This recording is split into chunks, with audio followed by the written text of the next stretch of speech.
दुष्वृत्तियों ने हमको घेरा कदम कदम पर, कभी काम क्रोध बनकर, कभी मारा लोभ बन कर, हाँ कभी मारा लोभ बन कर।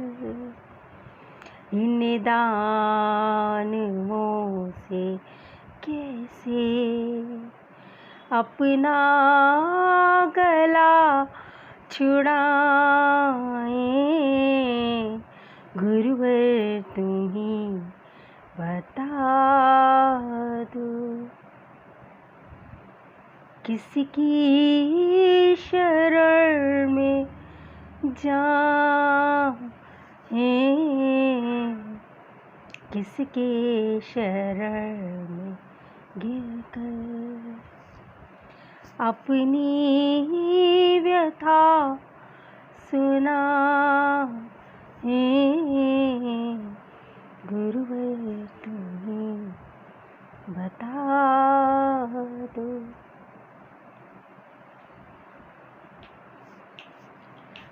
माना कपूत हैं हम, क्या रुष्ट रह सकोगे,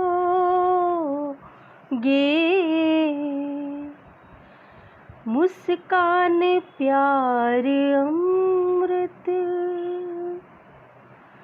क्या दे नहीं सकोगे, हाँ क्या दे नहीं सकोगे। दाता तुम्हारे दर से, गुरुजी तुम्हारे दर से, जाएं तो किधर जाएं, गुरुवर तुम्हें बता दो। फ्रेंड्स, आज गुरु पूर्णिमा है और हम सब ने ही अपने अपने गुरु को वंदन किया होगा, आराधना की है, उनकी स्तुति की है और उनका स्मरण किया है, उनके बताए गए निर्देशों को याद किया है और उनके बताए हुए निर्देशों को आगे पालन करने का संकल्प लिया होगा। दोस्तों, हमारी सबसे पहली गुरु हमारी माँ होती है। हमारे जीवन में आने से पहले ही हम उनसे शिक्षा लेने लगते हैं। जब हम इस धरती पर नहीं आते हैं तब से सबसे पहले जो हम सीखते हैं वो हम अपनी माँ से सीखते हैं। हमारी माँ क्या सोचती है, हमारी माँ किस तरह का चिंतन है, किस तरह का आचरण है, किस तरह का आचार है, विचार है, किस तरह का भोजन है, किस तरह के संस्कार हैं, ये सारी चीज़ें हम अपनी माँ से सीखते हैं। तो हमारी प्रथम गुरु तो हमारी माँ होती है। फिर हम जीवन में आते हैं, अपने इस धरती पर आते हैं, जब जन्म लेते हैं तो प्राथमिक कहते हैं पाठशाला हमारी घर परिवार होती है, हमारे माता पिता होते हैं जो हमें संस्कारों से परिपूर्ण करते हैं। फिर हम थोड़े बड़े होते हैं और अपने स्कूल जाते हैं, वहाँ टीचर्स होते हैं, हम कुछ ना कुछ उनसे सीखते हैं। फ्रेंड्स, हम अपनी प्रोफेशनल नॉलेज, वोकेशनल नॉलेज, सांसारिक ज्ञान हम अपने स्कूल कॉलेजेस में लेते हैं, वो भी हमारे गुरु हैं। इस तरीके से गुरु चाहे जिस भी रूप में हो, हमारे पूर्वज हैं, हमारे दादी बाबा हैं, हमारे ग्रैंड पेरेंट्स हैं, कोई भी, हम जिनसे अच्छी बातें सीखते हैं, अच्छी चीज़ें सीखते हैं, अच्छा रास्ता चुनने में जो हमारी मदद करते हैं, हमारी मुसीबतों में हमें सही रास्ता दिखाते हैं, हर एक व्यक्ति हमारे गुरु होते हैं। ऐसे तो कहते हैं कि अपने आध्यात्मिक उन्नति के लिए या अपने आत्मिक उत्थान के लिए एक फिज़िकली गुरु की ज़रूरत होती है, जो सामने बैठ के हमें शिक्षा दे सकें, हमें नॉलेज दे सकें और हमें उनसे गुरु दीक्षा लेनी होती है। लेकिन ऐसे देखिए कि हमारे जीवन में एक छोटा सा बच्चा, उसकी बातें भी कभी कभी हमें इतनी याद हो रहती हैं कि वो भी हमारे लिए एक गुरु बन जाता है। एक छोटा सा बच्चा भी हमारे लिए गुरु बन जाता है। कभी कभी वो इतनी गहन और इतनी सच्ची बात कर देता है कि हम उसको नकार नहीं पाते हैं। तो जीवन की हर परिस्थितियाँ और प्रतिकूल परिस्थितियाँ जो आती हैं, उनको वो सबसे बड़ी हमारी गुरु होती हैं। और जो वो सीख दे के जाती हैं, जो वो मंत्र हमको दे के जाती हैं, वो हमारे गुरु मंत्र होते हैं। गुरु का काम कहते हैं कि अंधकार रूपी अज्ञान से ज्ञान रूपी प्रकाश की तरफ लाना, ये गुरु का काम होता है। लेकिन दोस्तों, गुरु का काम होता है हमको साधना, शिष्य को साधना।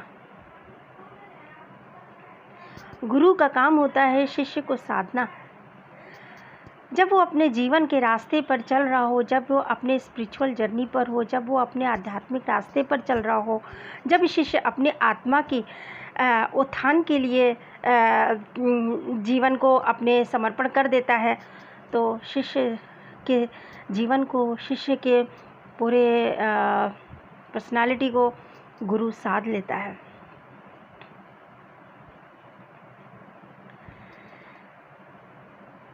हम जब सही चीज़ों पे विचार करते हुए, अपने गुरु का स्मरण करते हुए, गुरु से किसी भी अपने गुरुवर से किसी भी चीज़ का आकलन, उनसे डिस्कशन करते हुए हम जब आगे बढ़ते चले जाते हैं, गुरु हमको साधने की शक्ति देते हैं। प्रतिकूल परिस्थितियों में जब हमारे परिस्थितियाँ, सबके जीवन में प्रतिकूल परिस्थितियाँ आती हैं, उन परिस्थितियों में हम सही रास्ते पे डटे रहें, हम गलत रास्ते पे ना जाएं, हम किसी गलत कर्मों को ना पाल लें, गलत कर्मों को ना इकट्ठा कर लें, संचित कर लें। इन चीज़ों से हमें गुरु बचाते हैं। और पिछले किए गए जाने अनजाने नादानियों में, पिछले किसी पूर्व जन्मों के कर्मों से भी हमें गुरु उद्धार करते हैं। उनसे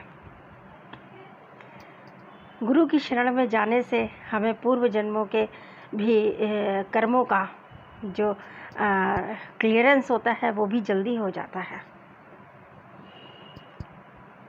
दोस्तों, गुरु कहते हैं कि बहुत एक उम्र के बाद, वैसे तो हम पूरी ज़िंदगी कुछ ना कुछ सीखते रहते हैं, और लाइफ तो कहते हैं कि पूरी जीवन पर्यंत एक लर्निंग प्रोसेस है। आखिरी सांस तक इंसान कुछ ना कुछ सीखता ही रहता है। जीवन तो हमेशा सीखने का ही एक क्रम चलता रहता है। जीवन में कुछ ना कुछ हम सीखते ही रहते हैं। लेकिन सीखना, हमने क्या सीखा? हमने अपने जीवन से बुराई सीखी या अच्छाई सीखी, या हमने बुरा कर दिया तो फिर हमें पश्चाताप हुआ किसी चीज़ का, तो उसको हम कैसे रिलीज़ करें, उन कर्मास को कैसे रिलीज़ करें, उनको कैसे क्लियर करें, इन सब का ज्ञान हमको गुरु देते हैं।